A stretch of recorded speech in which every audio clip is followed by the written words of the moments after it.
ბათუმის შოთა რუსთაველის სახელმწიფო უნივერსიტეტს დღეს ნორვეგიის ტელემარკის უნივერსიტეტის კოლეჯის 5-წევრიანი დელეგაცია ეწვია. ვიზიტი გაცნობიტი ხასიათისაა და ის მიზნად ისახავს აჭარაში ეკო და აგროტურიზმის განვითარებას.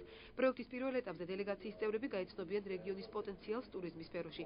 წაიკითხავენ ლექციებს ბათუმის შოთა რუსთაველის სახელმწიფო უნივერსიტეტის ტურიზმის ფაკულტეტის სტუდენტებისთვის. საგანმანათლებლო პროგრამის შესახებ ხელშეკრულება ძალაში ნორვეგიის საერთაშორისო განათლების ურთიერთთანამშრომლობის ცენტრის თანხმობის შემდეგ შევა. პროექტის ფარგლებში მოხდება სტუდენტების გაცვლითი პროგრამები.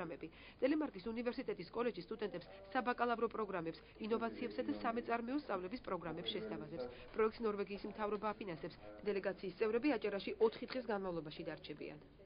ეს პროექტი ითვალისწინებს კვლევითი მუშაობას, რის ჩვენ უნდა გამოვაჩინოთ რა რესურსები აქვს დღეს აჭარას, რა არის სპეციალური ამ იმაში, რა არის რაც გამოიწვევს უცხოელი ტურისტების ინტერესს.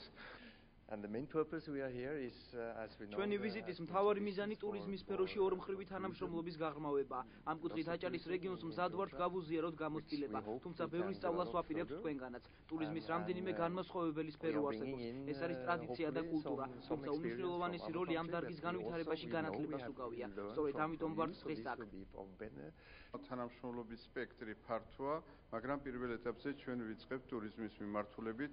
ჩვენი სტუდენტებისათვის შედგება სპეციალური საგანმანათლებლო პროგრამა და ჩვენი უნივერსიტეტის სტუდენტები ამ დარგის სტაჟირებას გაევლიან. ეს იქნება ალბათ 3 წლის ფარგლებში.